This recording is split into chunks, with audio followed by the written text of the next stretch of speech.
할렐루야. 오늘도 우리와 함께 하시는 하나님 앞에 감사하면서 함께 예배하겠습니다. 기도하겠습니다. 하나님 아버지, 오늘도 우리에게 주 예수 보혈의 은혜와 부활하신 능력을 힘입어 하나님을 아버지라 부르며 우리의 삶을 맡기게 하심에 감사합니다. 하나님을 찾고 구하는 이들에게 응답하여 주셔서 하나님과 함께하는 거룩한 기쁨이 충만한 우리 모두가 되도록 도우시고 함께하여 주시옵소서. 예수님의 이름으로 기도하였습니다. 아멘. 하늘에 계신 우리 아버지여, 이름이 거룩히 여김을 받으시오며 나라의 마옵시며 뜻이 하늘에서 이룬 것 같이 땅에서도 이루어지이다.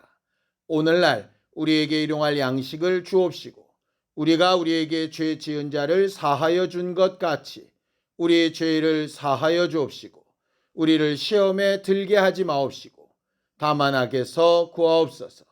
나라와 권세와 영광이 아버지께 영원히 있사옵나이다. 아멘. 찬송가 441장 함께 찬양하겠습니다. 441장입니다.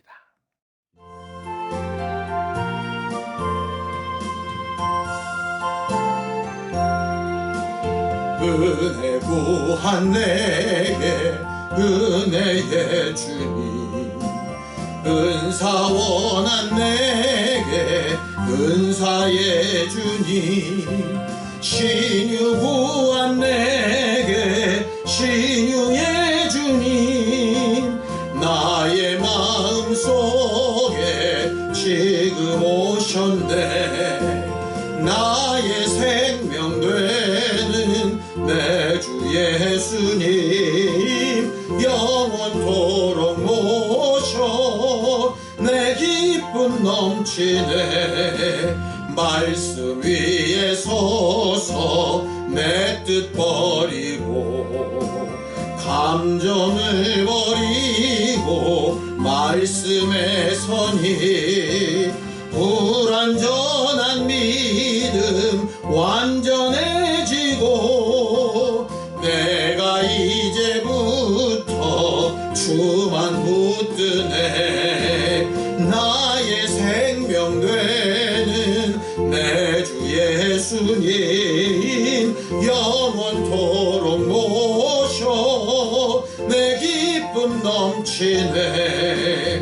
나의 모든 욕심 던져버리고 내가 염려하며 회개하던 것 믿고 기도하며 주께 맡기고 주의 뜻을 따라 살기 원하네.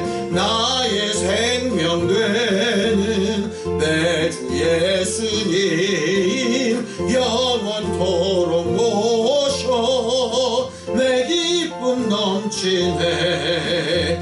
믿음으로 닻을 주께 던지고 끊임없이 주를 찬송하면서 전엔 나를 위해 일해왔으나 이젠 주만 위해 힘써 일하리.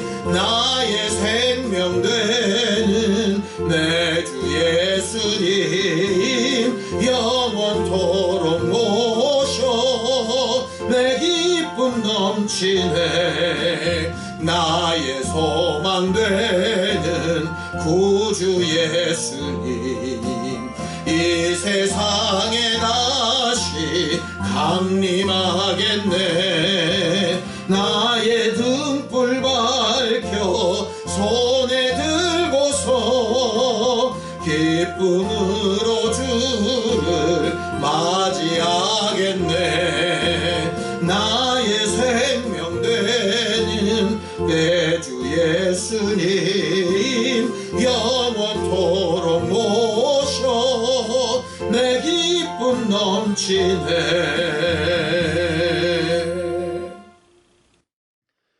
하나님, 우리는 매 순간 매 순간 하나님의 인도하심과 우리에게 명하신 말씀을 마음 깊이 새기고 한 걸음씩 한 걸음씩 순종하여 나아가는 교회가 되기 원합니다. 이를 위하여 주의 음성을 잘 들을 수 있는 귀와 깨달을 수 있는 마음과 또 우리가 순종하여 올바른 길로 나아가는 발걸음들이 되게 도와주시옵소서. 믿음으로 언금한 손길들 위에 복을 주시고 하나님이 우리와 함께 동행하고 계신 증거와 기쁨으로 충만케 되게 하여 주시옵소서. 예수님의 이름으로 기도하였습니다. 아멘. 하나님의 말씀은 잠언서 1장 10절에서 19절까지 말씀을 함께 합독하겠습니다. 잠언서 1장 10절에서 19절까지 말씀입니다. 함께 읽습니다. 시작. 내 아들아, 악한 자가 너를 꿰일지라도 따르지 말라. 그들이 내게 말하기를 우리와 함께 가자. 우리가 가만히 엎드렸다가 사람의 피를 흘리자. 죄 없는 자를 까닭없이 숨어 기다리다가 수올같이 그들을 산채로 삼키며 무덤에 내려가는 자들같이 통으로 삼키자. 우리가 온갖 보화를 얻으며 빼앗은 것으로 우리 집을 채우리니 너는 우리와 함께 제비를 뽑고 우리와 함께 전대 하나만 두자 할지라도 내 아들아, 그들과 함께 길에 다니지 말라. 내 발을 금하여 그 길을 밟지 말라. 대저 그 발은 악으로 달려가며 피를 흘리는데 빠름이니라. 새가 보는 데서 그물을 치면 헛일이겠거늘 그들이 가만히 엎드림은 자기의 피를 흘릴 뿐이요 숨어 기다림은 자기의 생명을 해할 뿐이니 이익을 탐하는 모든 자의 길은 다 이러하여 자기의 생명을 잃게 하느니라. 우리가 한 3년 가까이 은혜를 나눴었던 시편의 가장 첫 편, 시편 1편에는 복 있는 사람과 그렇지 않은 사람, 의인과 악인의 길이 분명하게 갈린다라고 이렇게 설명을 하고 있습니다. 예수께서 내가 길이요 진리요 생명이다 나로 말미암지 않고는 아버지께로 갈 자가 없다 하실 때도 길에 대한 이야기를 하셨죠. 신앙생활은 어떤 길을 통해서 어디로 갈 것인가 하는 것을 잘 결정하는 생활이라고 생각합니다. 시편 1편에 의인의 삶과 불의한 자의 삶, 복 있는 사람의 길과 그렇지 못한 자의 길을 뭐라고 얘기합니까? 자, 시편 1편 1절에서 2절입니다. 복 있는 사람은 악인들의 꾀를 따르지 아니하며 죄인들의 길에 서지 아니하며 오만한 자들의 자리에 앉지 아니하고 오직 여호와의 율법을 즐거워하여 그의 율법을 주야로 묵상하는도다 그렇게 말하죠. 복 있는 사람의 길은 다르다는 겁니다. 교만하고 악하고 정말 나쁜 생각으로 가는 사람들의 길과는 분명히 다르다. 그 길을 인도하시는 것이 하나님의 말씀이다 라고 그렇게 말하죠. 악인의 길은 뭐라고 얘기합니까? 시편 1편 4절에서 5절입니다. 악인들은 그렇지 아니하며 오직 바람에 나는 겨와 같도다. 그러므로 악인들은 심판을 견디지 못하며 죄인들이 의인들의 모임에 들지 못하리로다 라고 이렇게 말하죠. 그래서 우리는 하나님의 말씀을 듣고 배우고 읽고 공부하면서 그 말씀이 우리를 의인의 길로 복된 사람의 길로 계속해서 인도하는 능력이 있기를 구하는 사람들입니다. 축복의 통로가 되는 삶은 그렇게 듣고 제대로 걸었던 그 길을 다른 사람들에게도 가르치고 본을 보이는 삶을 말하는 거겠지요.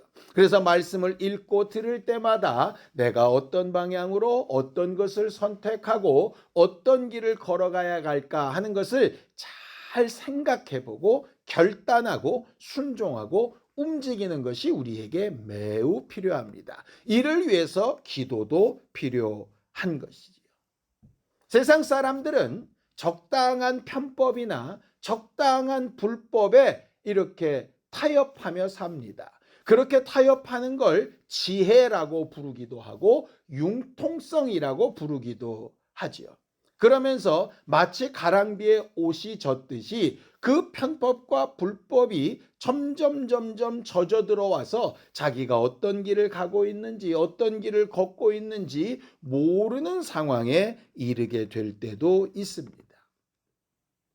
하지만 하나님은 우리에게 소금과 빛의 직분에 대하여 예수 그리스도를 통하여 가르치시면서 분명히 우리의 삶이 다른 사람들에게 착한 행실로 본이 되어지고 그들에게 세상을 사는 기본적인 이치와는 좀 다른 선택과 결정을 하는 이유와 소망에 대하여 분명히 말하고 거룩하게 구별되어 있으라고 말씀하시는 겁니다.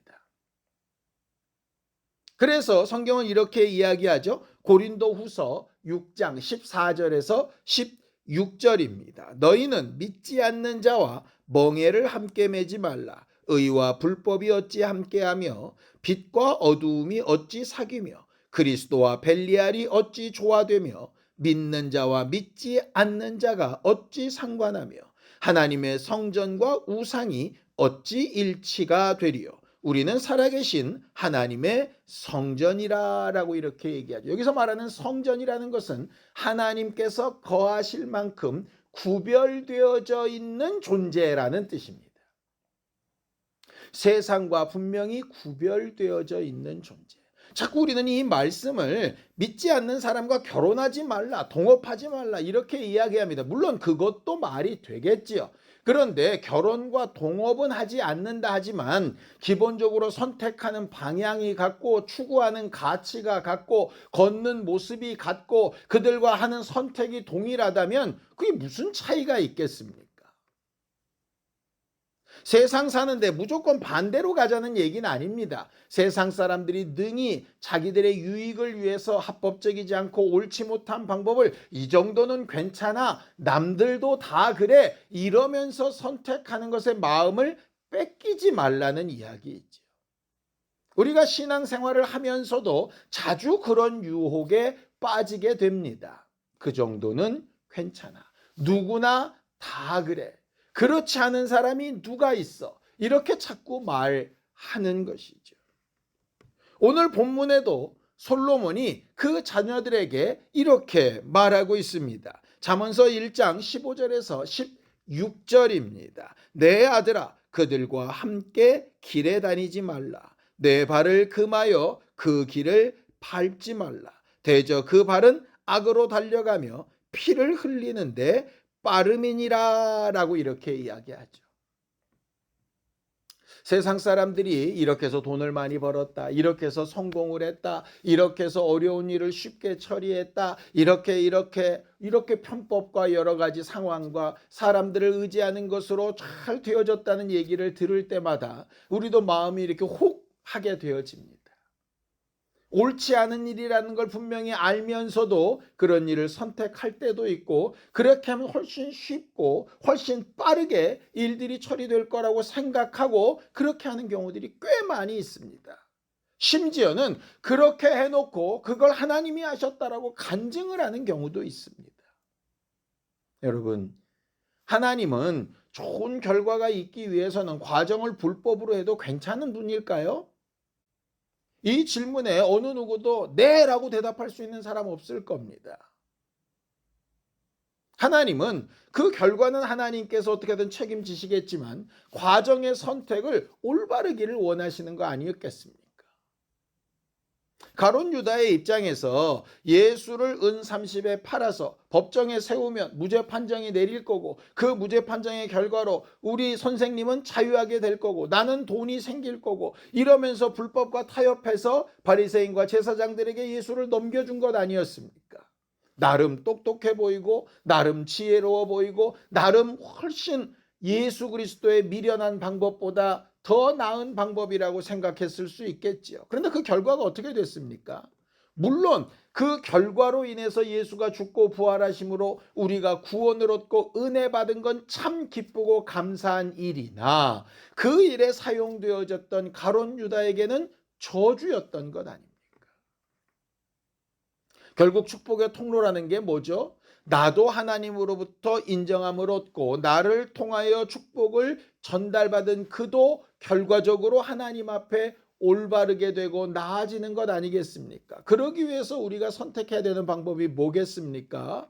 소금과 빛의 직분처럼 세상과는 좀 다른, 세상 사람들이 볼 때는 좀 미련해 보이는 전도의 방법과 같이 믿는 바와 아는 바와 들은 바에 대하여 그들의 길과 그들의 발과 함께하지 않고 하나님께서 바라시고 원하시는 것을 선택하고 올바른 길을 걷는 것이겠지요. 이렇게 할 때 가장 필요한 게 무엇일 것 같습니까? 바로 용기입니다. 우리가 거짓말을 하지 않기 위해서 필요한 것은 용기입니다. 정직하게 말했을 때 내게 오는 책임, 내가 거짓말을 거부했을 때 그로 인하여 오는 당장의 불이익들, 이런 것들로 인해서 내가 무너지지 않도록 용기 있게 나아가는 것이 매우 중요하지요. 물론 우리가 살아가다 보면 우리도 모르는 사이에 습관적으로 정직한 데서 돌이킬 때가 있고, 거짓을 택할 때가 있고, 편법을 따라갈 때가 있고, 실수든 의도든 우리가 잘못된 것을 선택하고 세상의 방법으로 살아갈 날이 있을 겁니다. 완벽하자는 얘기가 아닙니다. 문제는 그게 잘못되었구나, 내가 구별되지 못했구나, 하나님의 성전으로서 제대로 살지 못했구나 라고 깨달아지는 그 순간입니다. 그 순간 남들도 다 그래, 이 정도는 괜찮아, 이렇게 할 것인지, 아니면 잘못했구나, 하나님께서 내게 가르치신 말씀과 밝히 비추시는 하나님의 그 교훈에 비추어서 내 자신이 어떻게 바뀌어야 되겠구나 라고 선택할 것인가의 문제가 남는 것이죠. 이사야서 55장 7절입니다. 악인은 그의 길을, 불의한 자는 그의 생각을 버리고 여호와께 돌아오라. 그리하면 그가 긍휼히 여기시리라. 우리 하나님께로 돌아오라. 그가 너그럽게 용서하시리라 하는 것이죠. 우리의 죄와 잘못을 인정하는 용기, 그것을 고백하고 회개하는 용기, 그 삶의 길과 방향을 바꾸는 용기가 우리에게 매우 필요하죠. 이를 위해서 우리가 기도해야 합니다. 말씀을 듣고 깨닫는 것만, 지혜를 깨닫는 것만 기도하는 게 중요한 게 아니라 그 말씀에 맞춰 용기 있게 선택할 수 있는 힘이 있도록 하는 거 매우 중요한 문제입니다. 사람들이 왜 악한 길을 따라가고 불의한 자의 길을 따라가고 의인의 길을 저버리고 올바른 걸 알면서도 선택하지 못할까? 이유를 오늘 본문에 이렇게 얘기하죠. 잠언서 1장 19절입니다. 이익을 탐하는 모든 자의 길은 다 이러하여 자기의 생명을 잃게 하느니라. 결국 이익 때문입니다. 이것이 내게 유익될 거라고 생각하기 때문이죠. 그런데 여러분, 당장의 유익이 끝까지 유익이라고 보장할 수 있습니까? 당장의 고난이 마지막까지도 다 실패라고 여러분들 보장할 수 있나요? 당장의 어려움과 의로운 선택이 역사적으로 굉장히 훌륭한 판단이라고 인정을 받을 때도 있고, 당장의 영광과 당장의 이익을 위해서 선택했던 것이 결국은 역사에 돌이킬 수 없는 죄를 저지르는 일인 경우도 있지 않습니까? 성경은 모든 죄의 출발이 욕심에서부터 출발한다고 말을 하지요. 욕심이 잉태한즉 죄를 낳고 죄가 장성하면 사망이 된다 하신 것처럼 말이죠. 또 탐심을 물리치라 하시니가 그 탐심이 바로 우상숭배라고도 가르치셨습니다. 결국 하나님 앞에 우리가 잘못된 길과 또 악인의 길에 발을 들여놓는 이유의 첫 번째가 내게 유익이 될 것 같아서입니다. 그래서 예수께서 자기 유익을 구하지 말고 다른 사람의 유익을 구하라고 말씀하시는 거예요. 그게 사랑의 모습이라고 이야기하는 겁니다. 예수께서 자기 유익을 구하셨다면 십자가 달려 죽으시고 무덤에 들어가셨다가 부활하시는 그 처참하고 어려운 길을 선택하셨겠습니까? 하나님께서 우리에게 바라시고 원하시는 것은 내 이익과 하나님의 지혜의 말씀 가운데 어떤 것에 더 가치를 둘 것인가 하는 문제입니다. 세상 사람들이 당장의 이익을 위해서 양심을 팔기도 하고 지금까지 살아왔던 자기의 삶을 송두리째 뒤집어 버리기도 하지요. 당장은 뭐가 되는 것 같지만 결국은 매우 부끄럽고 처참한 상황에 이를 수밖에 없는 것이라고 성경은 이야기합니다. 나와 내 자손들이 당장의 이익 때문에 올바른 길을 저버리지 않도록, 그런 경우에 하나님의 말씀이 생각나서 그 지혜의 말씀이 우리를 인도하고 올바른 길로 이끄는 능력과 힘이 될 수 있도록, 그런 것들을 깨닫고 생각할 때마다 담대하여지고 용기가 생겨서 회개하고 올바른 길을 선택하는 능력이 있을 수 있도록 우리가 함께 기도하시겠습니다. 하나님 아버지, 우리 모두를 도우시고 인도하셔서 하나님의 말씀을 잘 들을 수 있는 능력, 그 말씀을 깨달을 수 있는 힘, 그 말씀대로 순종할 수 있는 증거, 거기에 하나님의 뜻대로 발걸음을 옮길 수 있는 용기를 더하여 주셔서 악한 길을 버리고 악인의 길을 따르지 아니하고 하나님께서 바라시고 원하시는 모습으로 하나님의 영광과 하나님의 하신 일을 잘 드러내는 거룩한 성전된 삶을 사는 우리 모두가 되도록 도우시고 인도하여 주시옵소서.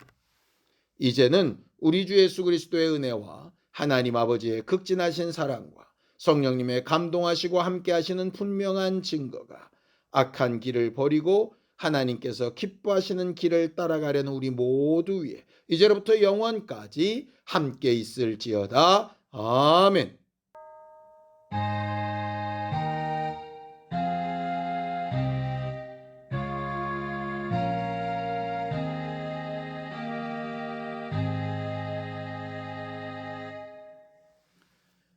우리 앞에 보이는 그럴듯한 악한 길을 벗어나서 의와 생명의 길을 따라가기 위하여 함께 기도하시겠습니다.